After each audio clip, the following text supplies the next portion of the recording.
Inilah satu lagi seri yang baru tentang kehidupan dalam Kristus. Karena kehidupan selain daripada Kristus tidak akan membawa hasil. Mungkin di dunia ini kita lihat, wah, seorang yang sukses. Tapi sebenarnya dalam hidup mereka pun ada kekosongan. Kalau tidak ada Tuhan Kristus. Dan ajaran-ajaran di dunia ini tidak akan memenuhi seseorang. Kenapa saya tahu? Karena saya telah pernah ke sana. Tidak akan memenuhi seseorang, tapi hanya Tuhan Kristus saja. Dan kita akan lihat buku ini. Dan saya ingin ceritakan sedikit sebanyak tentang firman Tuhan yang kita ada. Yang seperti yang kita dengar. Firman Tuhan itu adalah roti hidup. Sebenarnya firman Tuhan yang kita ada pada hari ini dipegang Allah menjadi buku yang paling lama di dunia ini. Tahu kamu? Bayangkan, apa buku yang paling lama pernah ditulis oleh manusia? Inilah buku. Daripada buku Kejadian. Ya. Tak ada bandingan dengan segala-gala buku di dunia. Tulisan ini luar biasanya.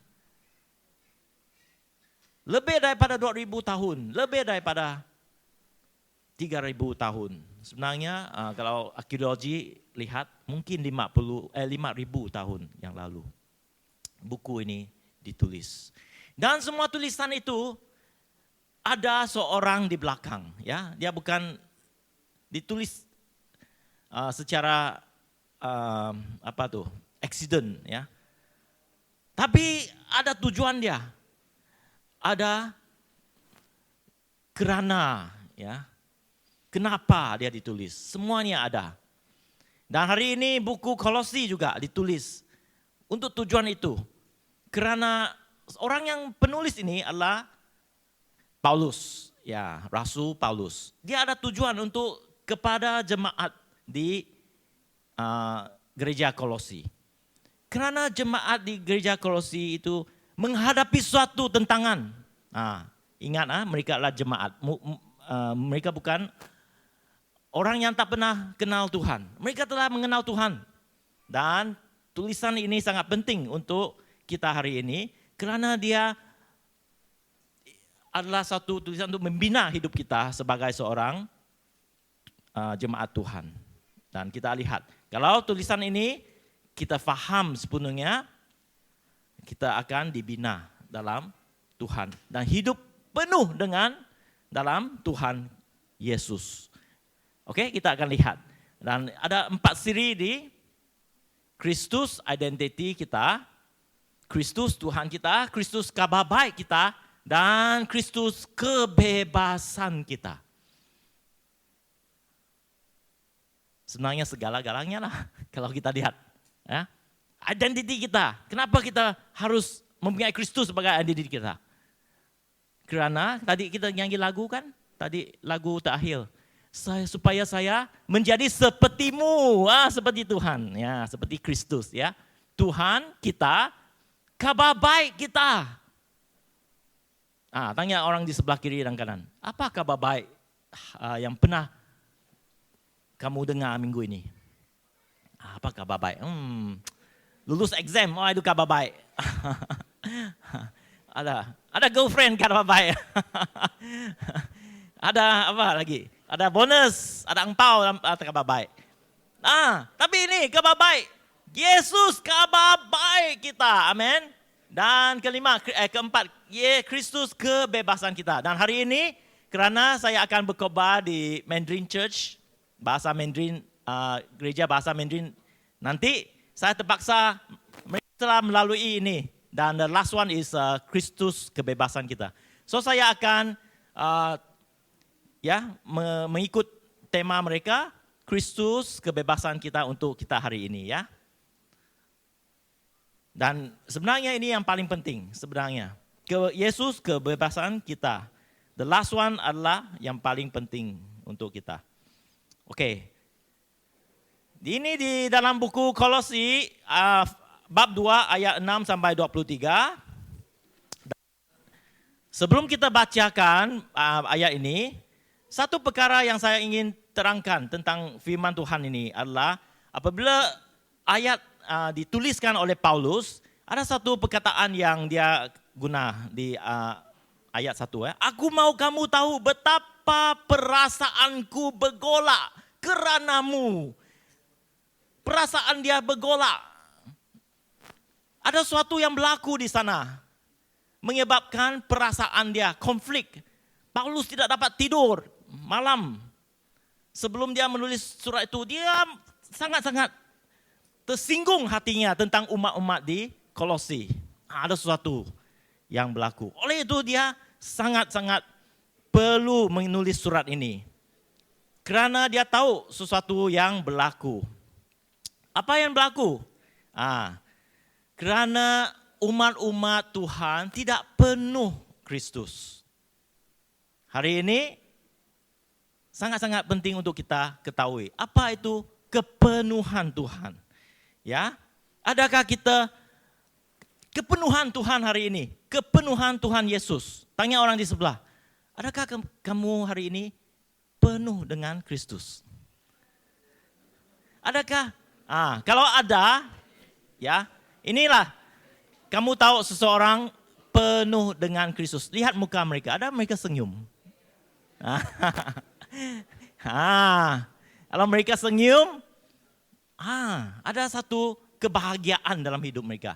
Tadi Noel and Noah ya di dekat pintu sana. Dia menjadi usher shake hand ya. Kamu tahu gak usher shake hand? Dia bukan shake hand saja, dia bukan katakan welcome saja. Dia ingin menyampaikan kepenuhan Kristus kepada orang yang datang. Supaya mereka menerima kepenuhan Kristus juga. Betul? Itulah senyuman dia manis sekali. Tengok dia. Noah senyuman manis sekali. Tengok dia. Kerana dia ada kepenuhan. Kerana kepenuhan itu adalah kelimpahan Kristus dalam hidup kita. Amin. Dan Tuhan ingin ini berlaku kepada kita semua. Setiap hari, setiap saat. Bukan hanya di gereja. Okey, Mak minta Bapak Noah nanti observe dia kan. Balik rumah adakah dia penuh dengan Kristus. Terus. Okey. Alright, inilah kerana tulisan ini ya. Kita akan lihat nanti. Apa yang menyebabkan dia tersinggung. Bergolak dalam hati. Mari kita berdiri. Kita akan lihat Kolosi bab 6. Kita akan baca sama-sama. Kerana ini adalah satu firman Tuhan yang sangat panjang. Tapi saya summarize. Kita akan baca bukan semua apa yang kita mau fokus hari ini. Amin. Boleh? Lihat di sana. Boleh kan? 1, 2, 3.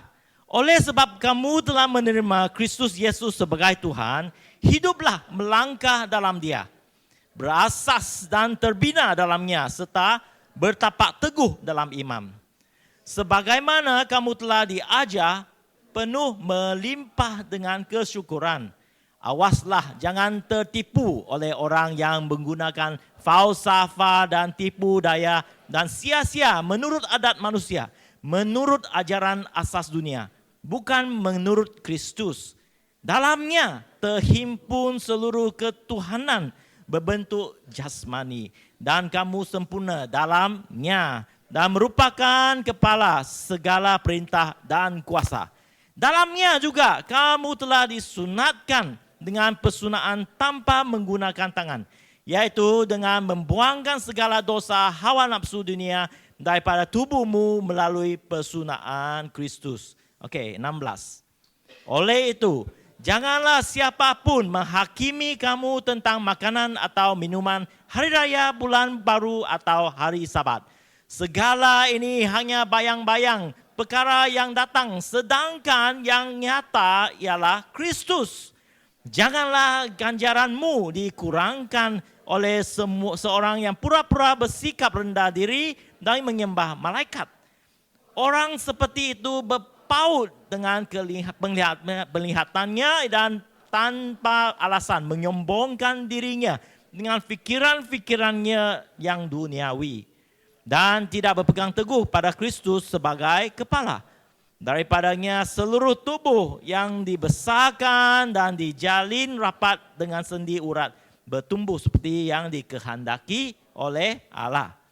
Oleh itu, jika kamu telah mati bersama Kristus daripada ajaran asas dunia, mengapakah kamu berkelakuan seolah-olah kamu hidup berpandukan kebiasaan dunia dengan mematuhi peraturan-peraturannya, yaitu jangan sentuh, jangan kecap, jangan pegang. Amin. Mari kita berdoa.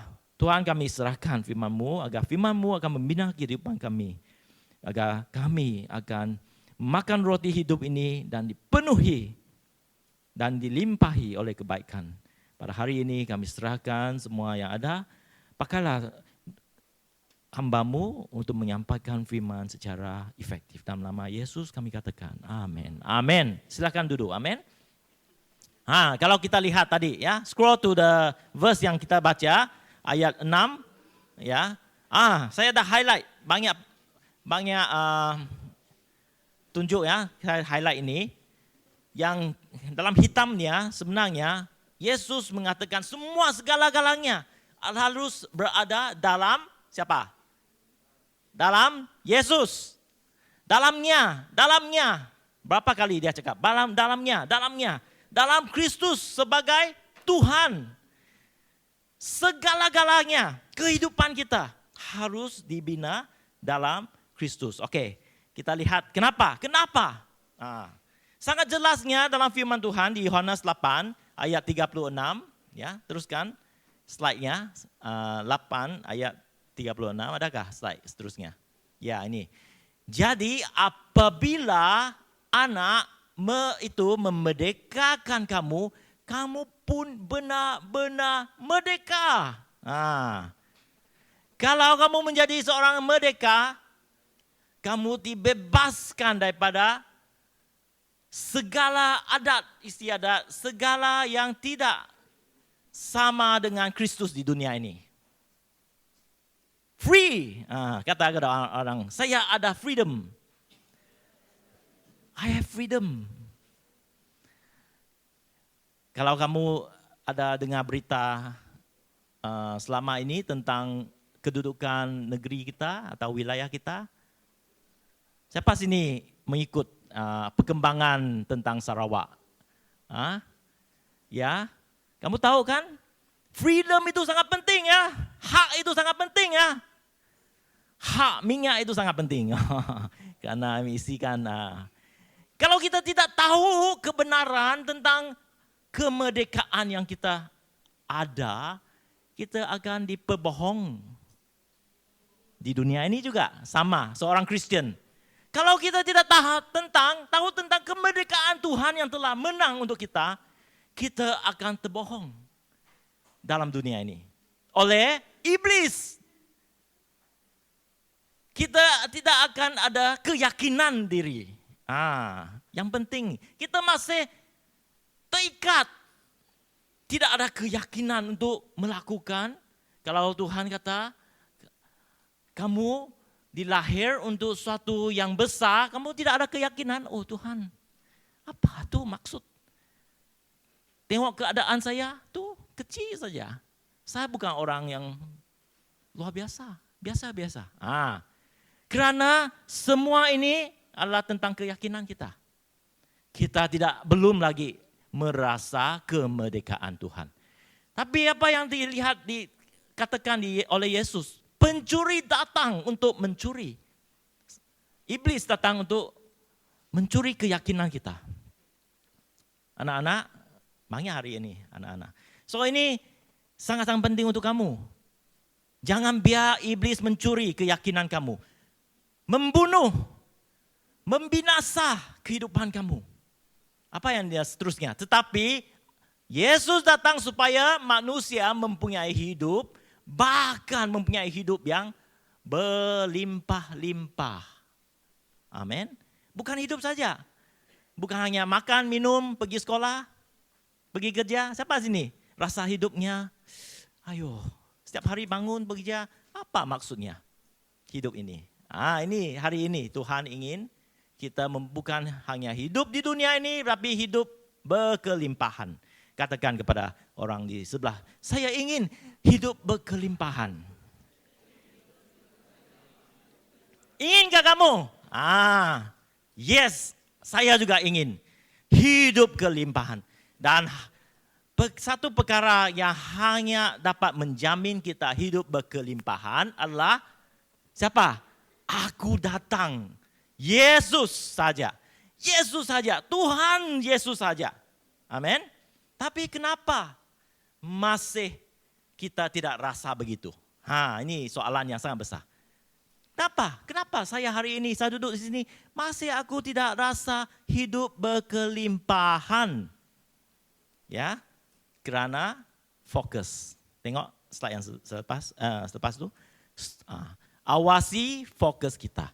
Kerana kita tidak fokus dengan benda yang betul. Seperti di dalam ayat 8 yang kau katakan. Awaslah, jangan tertipu oleh orang yang menggunakan falsafah dan tipu daya yang sia-sia. Menurut adat manusia, menurut ajaran atas dunia. Bukan menurut Kristus.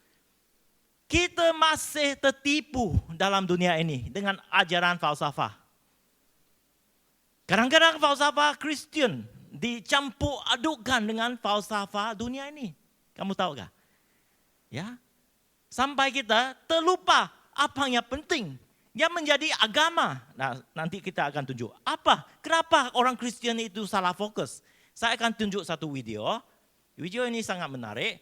Oke, sebelum kita sebelum kita play video itu, saya ingin kita kirakan berapa kali bola dilempar dari baju putih. Kamu tengok baju putih ada baju hitam. Saya mau kita kirakan ya. Oke, play the slide. Boleh kita kirakan dalam hati kita. Count how many times the players wearing white pass the basketball. Count how many times player wearing white pass the basketball.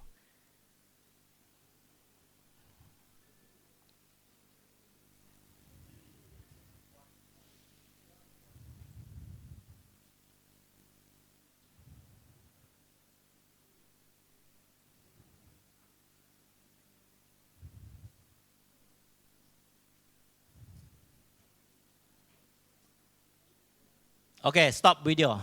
How many passes did you count? Stop video ni. Berapa pass? Siapa boleh teka? Ada jawapannya? 12, angkat tangan. 12? 17. Okay, Noah kata? 17. Siapa kurang dari 17? 14. 16, okay. Ada 2, ada 14, ada 4 ya. Siapa yang teka betul? Okey, selain daripada itu yang kamu kira tadi ya, siapa di sini nampak seekor binatang gorila? Siapa? Angkat tangan tinggi-tinggi. Kalau ada nampak. 1, 2, 3. Oh, ada. Siapa yang nampak angkat tangan? Ada. Kamu kena tipu. Tak ada. Tak ada gorila. Okey, rewind lagi. Rewind. Tak ada gorila kan? Adakah gorila? Manalah pasal. Lihat lagi ya. Count how many times the players wearing white pass the basketball. Tadi mereka main basketball kan? Kita kirakan tadi ada 14. Adakah gorila? Mana adalah?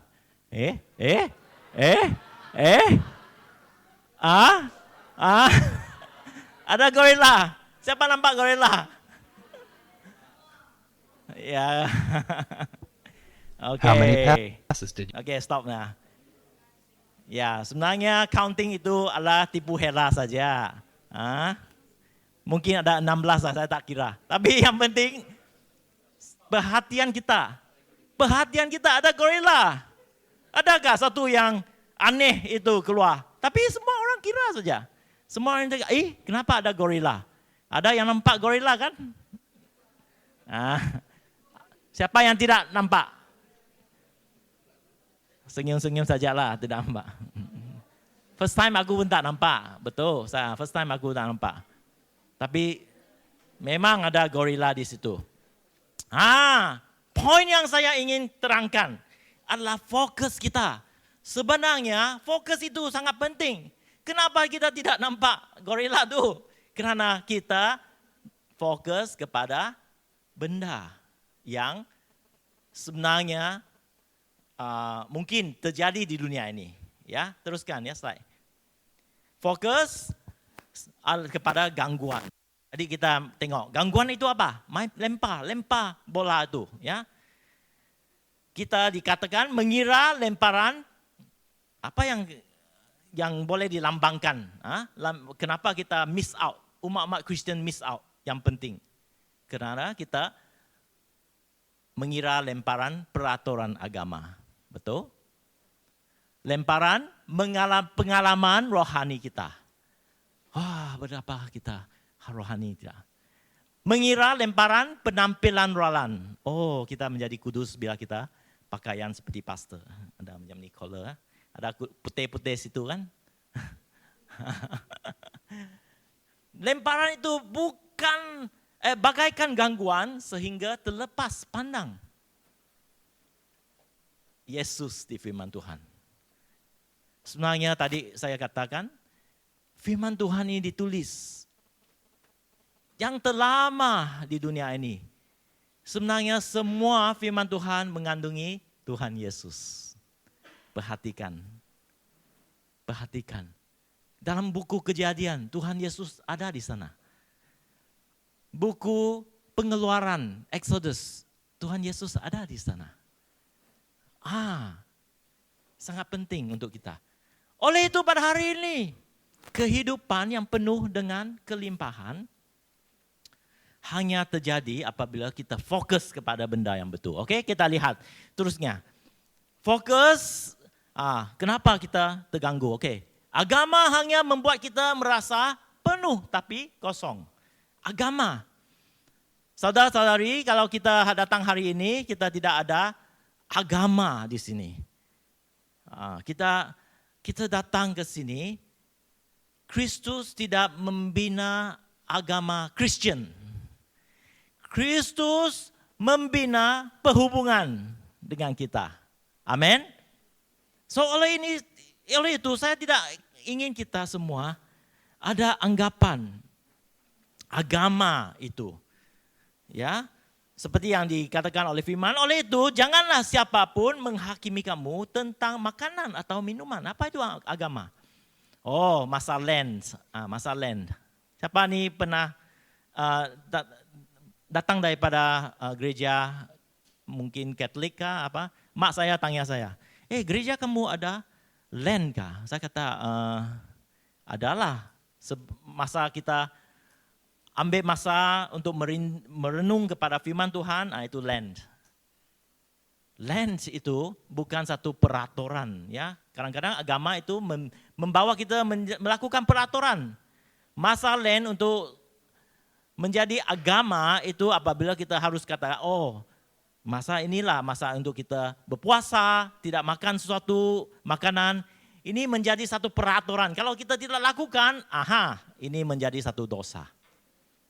Jangan biarkan ini menjadi agama dalam hidup kita. Ya, seperti yang dikatakan. Setelah ini hanya bayang-bayang perkara yang akan datang. Sedangkan yang nyata ialah Kristus. Yang nyata adalah Kristus. Fokus kita bukan kepada apa yang kita harus makan, apa yang harus kita pakai, tapi kepada Kristus. Kalau hari ini saya sebagai pastor, saya katakan semua orang datang tidak dapat pakai jeans, mesti pakai pakaian seluar panjang bukan jeans ke gereja ini. Percayakah kamu pada pastor? Jangan, oke? Mengikut firman Tuhan, kamu boleh tunjuk kepada pastor. Ini ajaran sesat nih. Ini ajaran sesat. Betul. Ya. Pastor pun tidak boleh melakukan perkara ini. Karena firman Tuhan menyatakan, jangan ikut peraturan. Tapi tidak maksud kita tidak ada peraturan. Ya, nanti kita akan lihat apa maksudnya. Ya, maksud kita boleh pakai cincin singlet ke gereja lah. Kita menghormati Tuhan juga, kan? Kita menghormati orang di sebelah kita. Takkan tak ada pakai pakaian ke gereja. Jangan, kita harus menghormati diri sendiri juga. Amin. Oke, seterusnya. Pengalaman rohani membuat kita rasa kerohanian, tetapi tidak ada kebenaran. Ini monkey deh. I can't hear you, I can't see you, your screen. I was speaking on mute. Oke, nah firman Tuhan 18, janganlah ganjaranmu dikurangkan oleh seorang yang pura-pura bersikap rendah diri dan menyembah malaikat. Orang seperti itu hanya berpaut pada penglihatan dan tanpa alasan menyombongkan diri dengan pikiran-pikiran yang duniawi. Saudara-saudari, kadang-kadang dalam atau cara ini, spirituality itu, penglihatan itu menjadi keutamaan. Adakah kita mungkin kita pernah lihat YouTube tuh tentang setiap kali mereka berhimpun ada manifestation. Walau nih, ada kan? Pernah kan? Jangan biar itu, mungkin kebenarannya ada. Tapi jangan biarkan ini tersinggung hati kita. Kalau tidak ada manifestation, oh ini gereja bukan ini, gereja apa nih? Tapi ada manifestation, kalau di doa, oh terus tembang. Ini gereja benar. Tidak, bukan. Jangan biarkan ini menjadi satu perasaan kerohanian bagi seorang umat Kristen, ya. Your maturity is sangat dahulu dalam gereja kita berdoa untuk orang, dia ada manifestasi. Wah, macam hantu di dalam hidupnya. Keluar. Lama kelamaan ya, jemaat dah menjadi dewasa, manifestasi ini kekurangan. Kenapa? Karena kedewasaan kita tidak mencari perasaan kerohanian. Amin. Oleh itu kita harus tekan. Ajaran sebenarnya adalah tentang Kristus, bukan tentang ini. Mujizat ini berlaku, ya bagus. Tapi walaupun mujizat terjadi dalam hidup kita, tidak bermaksud kalau tidak ada mujizat, kita hilang kepercayaan kepada Tuhan. Karena mujizat itu hanya menunjuk kebaikan Tuhan. Amin. Itu yang penting, bukan perasaan. Oke, ketiga, pengambilan ralan penampakan rasa kudus, tetapi masih kotor di dalam. Ya, apa yang ingin ditekankan? Jangan sentuh, jangan kecap, jangan pegang. Ini semua peraturan nampak holy, nampak kudus di luar. Pastor hari ini nampak kudus. Ya, kalau hati pastor ini kotor, tiap-tiap hari tengok benda-benda lucu, apa maksud tuh? Tidak ada makna untuk Tuhan. Kehidupan kita masih kotor. Betul? Oleh itu Tuhan ini menekankan, firman Tuhan, Paulus ini ingin menekankan. Yang penting, yang kita harus bina adalah Kristus dalam hidup kita. Oke, mengapa orang percaya, next slide. Mengapa orang percaya sudah dimerdekakan, sanggup kembali kepada perhambaan? Tadi kita dengar kurang fokus kepada Tuhan, kepada apa yang sebenar. Tapi ada satu perkara lagi. Mengapa? Karena kita kurang paham tentang sebenarnya Kristus dalam hidup kita. Keselamatan hidup kita. Kalau kita lihat gambar ini, ada dua gambar. Satu transactional. Kita anggap Tuhan adalah satu transaksi seperti orang tanda tangan kontrak. Sebenarnya itu bukan. Mengenal Tuhan adalah satu hubungan. Di mana Tuhan yang mengalihkan tangan dia supaya kita hubung sama dia. Dia yang make the first. Dia yang walaupun kita berdosa, Tuhanlah yang menyelamatkan kita. Oleh itu hubungan itu penting.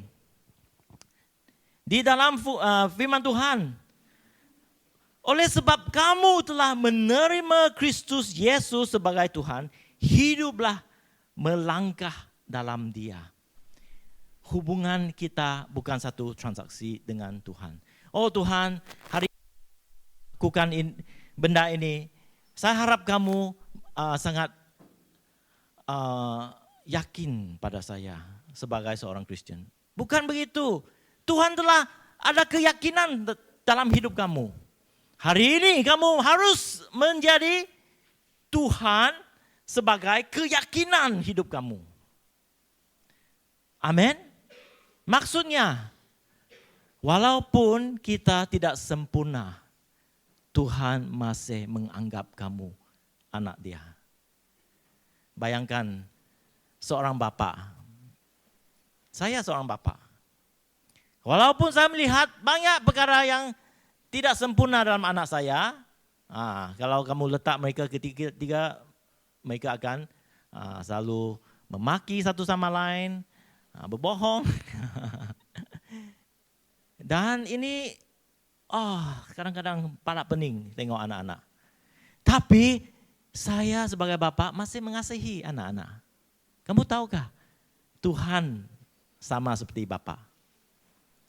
Kadang-kadang kita tidak pentingkan dia. Siapa sini selalu ingat kepada Tuhan? Tidak kan? Bangun, gosok gigi, pergi kerja. Malam, tak pernah kita berdoa.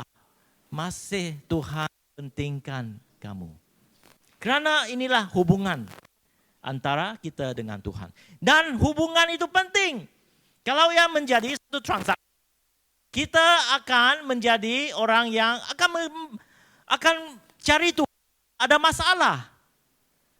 Oh, kita perlukan Tuhan, baru kita cari Tuhan. Ini menjadi satu transaksi yang Tuhan tidak mau.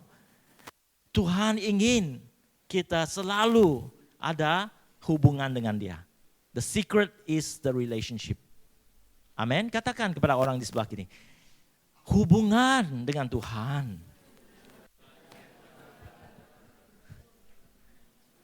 Dan hubungannya ini dapat dibina. Dan Tuhan ingin kita membinakan hubungan.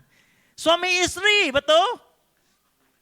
Kalau kita kenal seorang yang kita suka, the first thing kita akan lakukan adalah membina hubungan. Ya, angkat telepon, WhatsApp.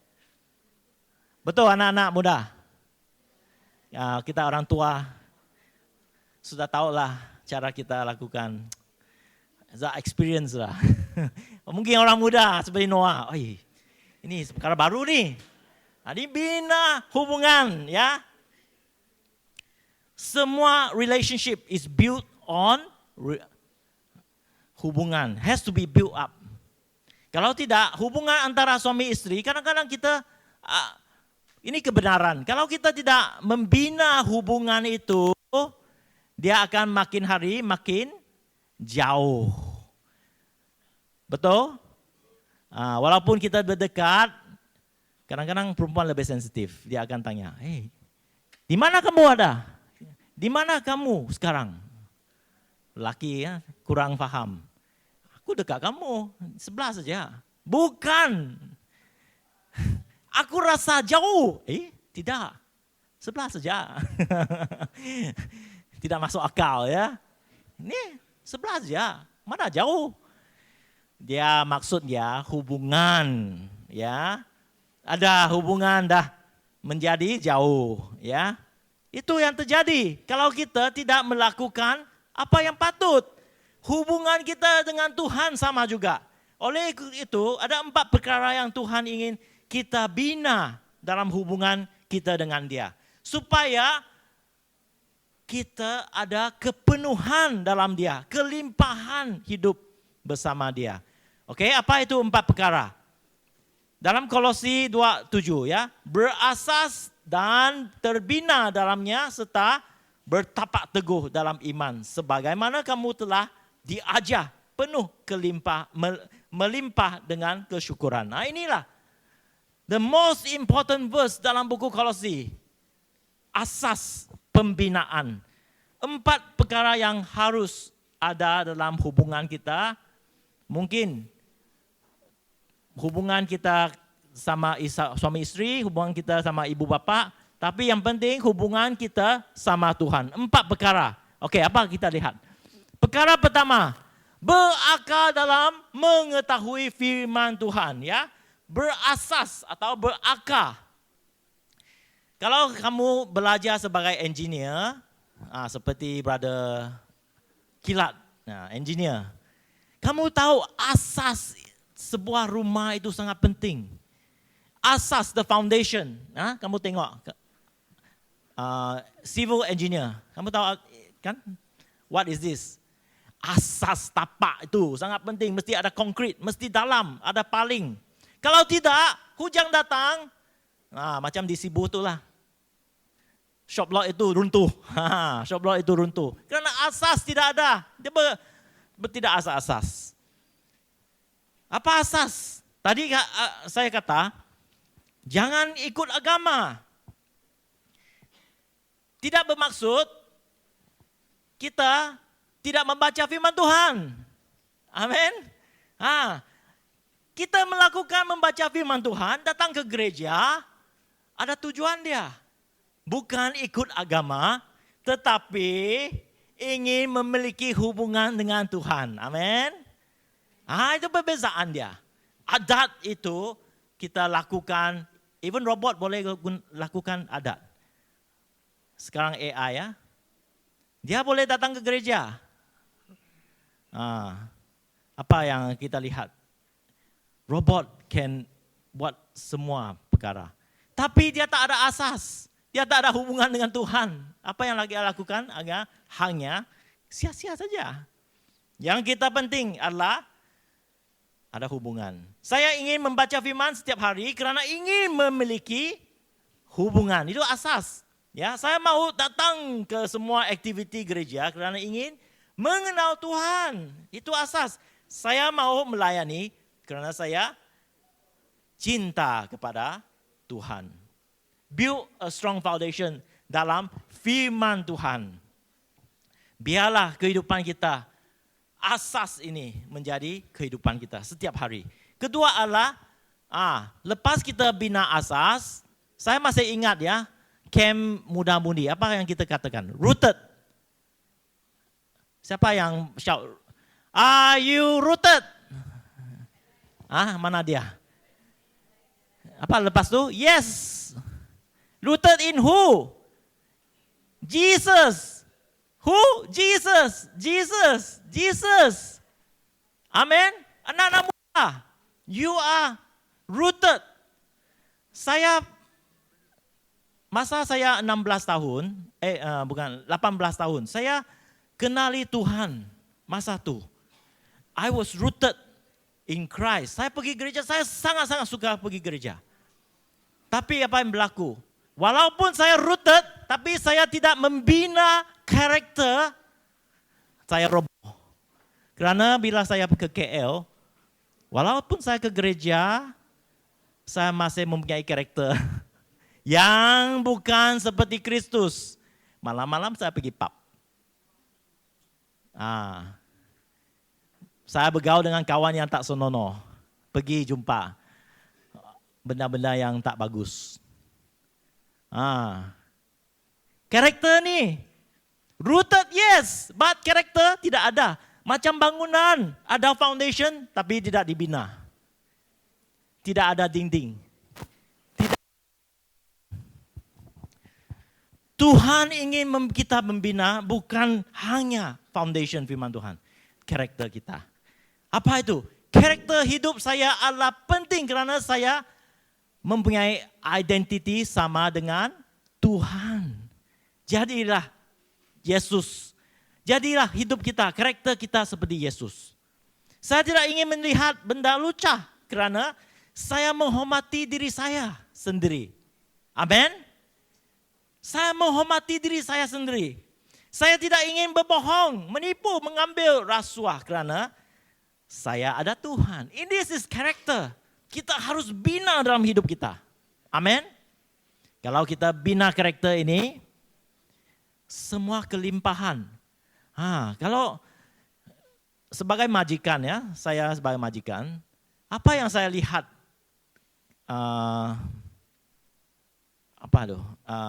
Employee saya, staff saya. Ya, kalau walaupun mereka Kristen, saya juga lihat karakter. Bila saya dapat promote mereka, apabila saya bagi tugasan yang paling susah untuk mereka lakukan, aku meneliti karakter. Adakah mereka putus asa? Adakah mereka terus berusaha? Apa yang kita lihat? Ya, ini sama juga dalam kehidupan kita. Tuhan juga memerhatikan karakter. Bila kita berada dalam masa yang paling susah, karakter kita lah harus menonjol. Amen. We have to show the character of Christ. Oke, ini masalah untuk kita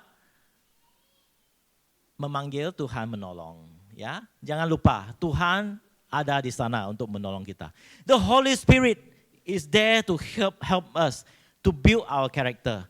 Apabila kita memasuki musim-musim yang mungkin lurah, yang tidak senang, masa inilah Tuhan ingin membina karakter dan itu juga masa untuk kita meminta tolong daripada Roh Kudus. Oke, ketiga, bertapak dalam iman. Tadi kita lihat bangunannya belum siap, tapi bangunannya siap nih adalah bangunan yang bertapak. Bila kita build our character, how do we know that semua ini lengkap? Apabila kita bertapak dalam iman, ya. Saya sembahyang, doa dan berpuasa kerana saya ada iman. Amin. Bukan kerana kehendak Pastor Daniel, kerana kehendak gereja, kerana saya sendiri. Bahawa kalau saya puasa, saya bagi orang yang tidak ada kemampuan duit makanan saya supaya saya dapat puasa kerana saya ada iman bahwa Tuhan tidak akan biar saya kekurangan. Amin. Perpuluhan adalah action, iman. Kalau gereja kata semua jemaat harus memberi perpuluhan kepada gereja untuk membinakan gereja. Jangan biar ini menjadi satu tersinggung hati kita. Apa maksud itu? Berilah perpuluhan itu dengan iman bahwa apabila saya bagi pada rumah Tuhan, Tuhan akan bagi dengan lebih lagi kepada kehidupan saya. Amin. Inilah perkara iman yang kita harus ada. Saya membuat keputusan walaupun bukan ada ganjaran. Kerana iman kepada Tuhan. Saya percaya kepada firman yang tertulis kerana iman dalam Yesus. Apabila kita membina bangunan, bangunan itu harus bertapak. Kalau kita tidak membiarkan bangunan itu bertapak, apa yang kita bina alang-alang. Betul? Lihat bangunan ini, betapa indah dia. Impactful dalam kehidupan kita. So saya ingin tujukan ini kepada orang yang bekerja sebab pelajar juga. Biarlah hidup kita bertapak dengan iman dalam sekolah kita. Kalau orang lihat, oh ini orang bukan orang yang biasa, tapi orang yang beriman. Amin. Katakan amin kepada orang sebelah sini, kiri dan kanan. Amin, saya ingin menjadi seorang yang beriman. Oke, keempat. Tadi kita katakan Tuhan ingin membina kehidupan kita. Keempat adalah membina supaya hidup kita melimpah dalam syukur. Melimpah dalam kesyukuran. Bagaimana kita tahu seseorang itu ada iman atau tidak? How do we know? kalau saya ada iman? Bagaimana saya tahu saya sendiri ada iman dalam Tuhan? Adalah apabila dalam semua keadaan yang ada dalam hidup saya, walaupun saya hari ini dapat keputusan yang tidak baik, cikgu kata, kamulah malas dapat red color. Saya tetap dapat apa? Bersyukur, betul? Tapi jangan biarlah selalu ada merah. Tetap bersyukur Tuhan, saya dapat, kali ini merah. Tapi saya tetap bersyukur, saya ada peluang kedua, amin. Saya ada peluang lagi sebagai seorang pelajar. Kalau tidak dapat bonus, Tuhan, saya dapat bersyukur. Walaupun tak ada bonus, minggu depan bulan depan masih ada gaji, betul? Kalau tak ada kerja, dapatkah kita bersyukur? Bersyukur Tuhan, saya ada iman. Lebih baik akan datang. Semua perkara seperti yang dikatakan, bersukacitalah senantiasa, tetaplah berdoa, mengucap syukurlah dalam segala hal. Jangan bersyukur untuk hal itu ya.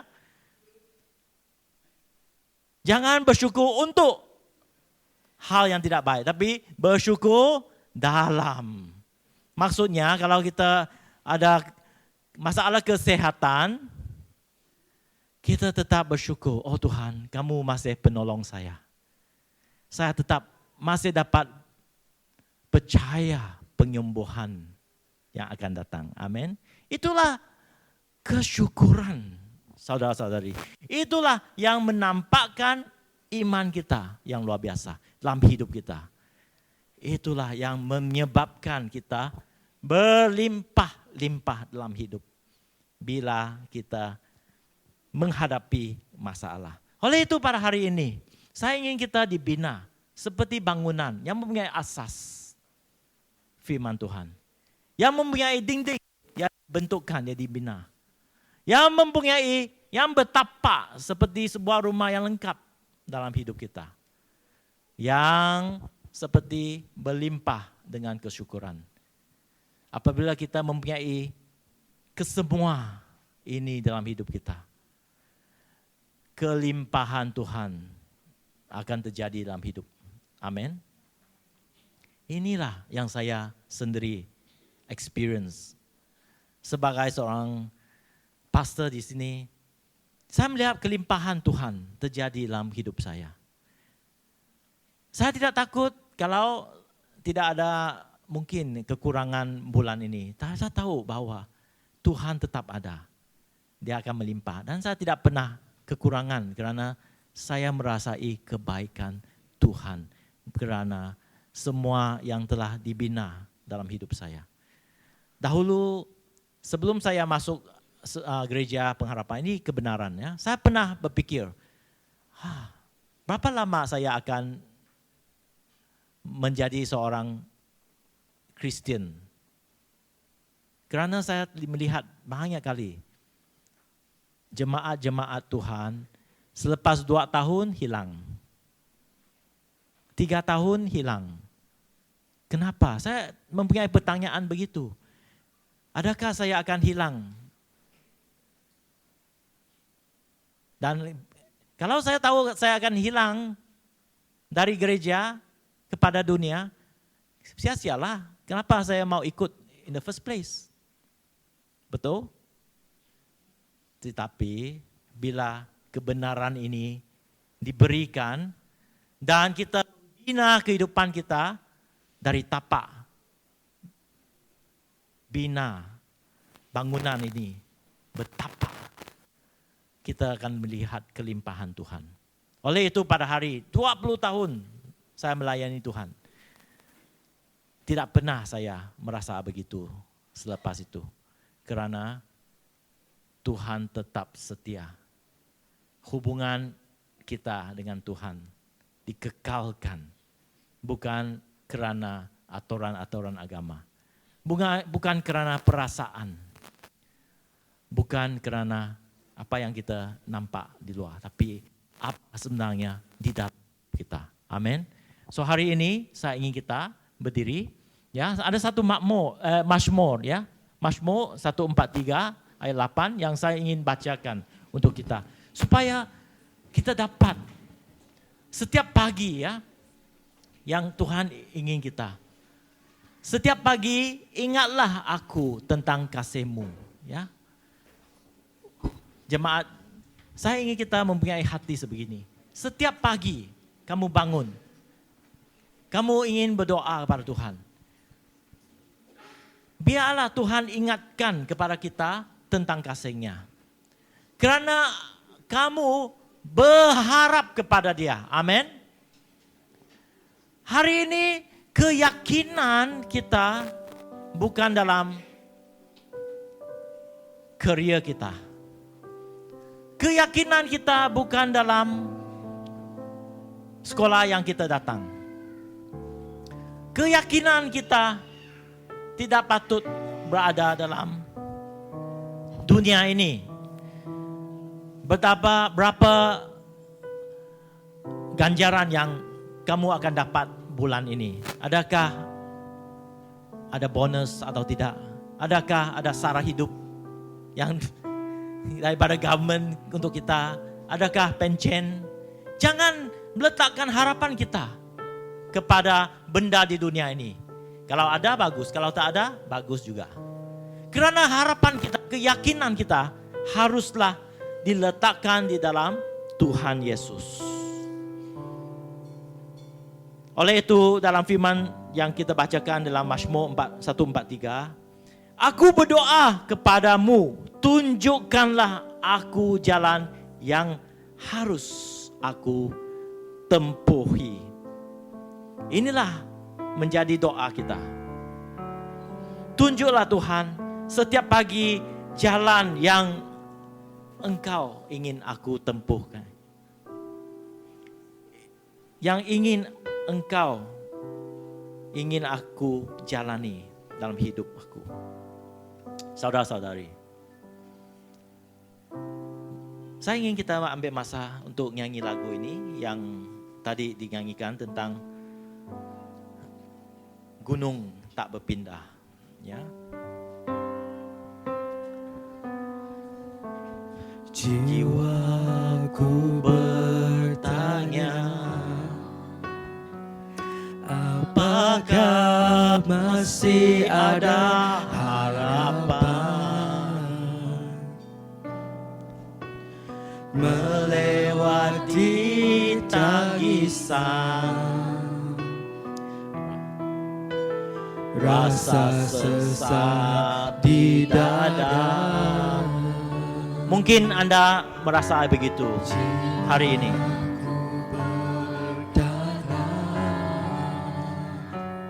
Tuhanku yang pegang kuasa,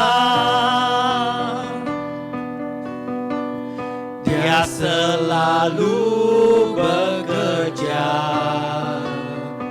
Meski mata ku tak melihat, biarlah imanmu naik. Walaupun gunung itu tak berpindah, tetap percaya Kau yang punya kuasa.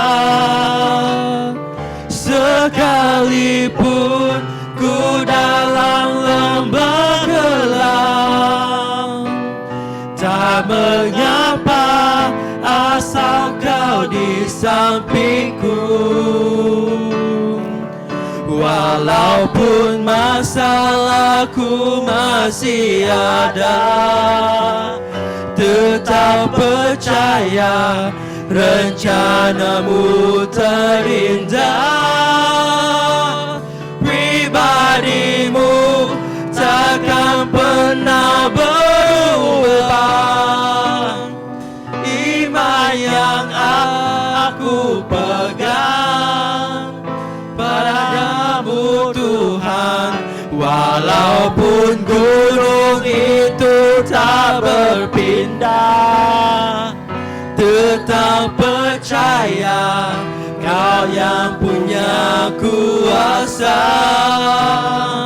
sekalipun ku dalam lembah gelap, tak mengapa asal kau di sampingku. Walaupun masalahku masih ada, tetap percaya rencanamu terindah. Pribadimu takkan pernah berubah. Iman yang aku pegang padamu, Tuhan yang setia.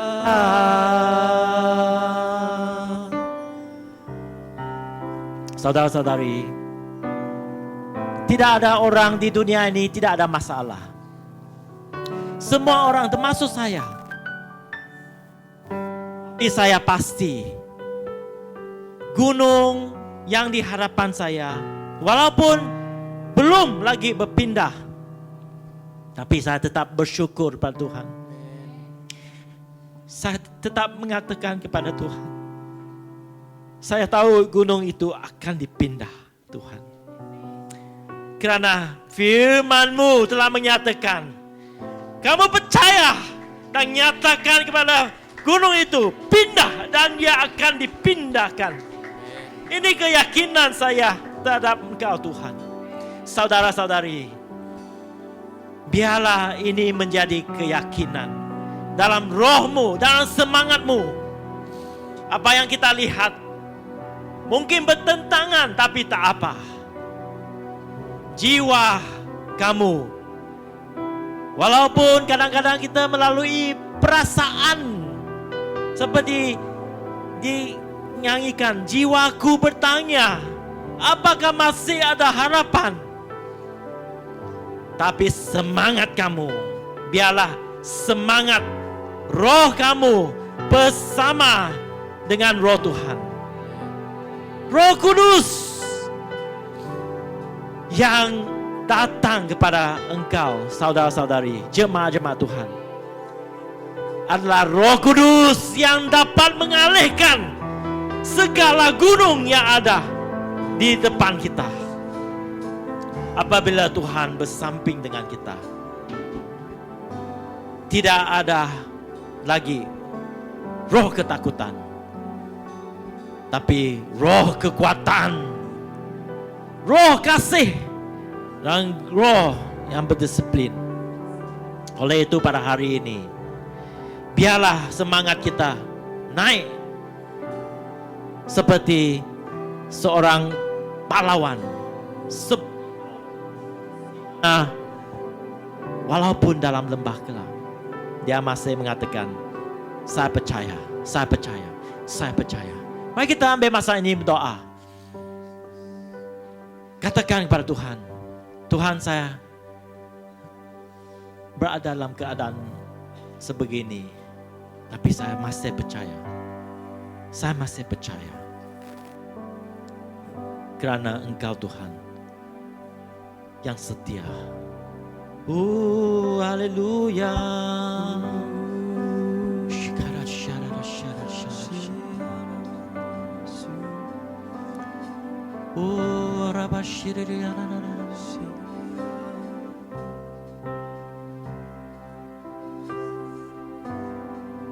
Tuhan, masa depan kami ada dalam tangan-Mu.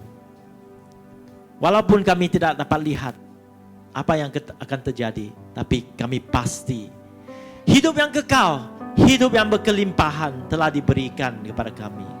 Kami pasti apa yang ada di masa depan akan menjadi lebih baik lagi daripada masa yang lalu. Kerana Engkau-lah Tuhan kami. Engkau yang setia, Engkau yang selalu memimpin, akan membawa kita ke dalam kasih karunia Engkau yang luar biasa.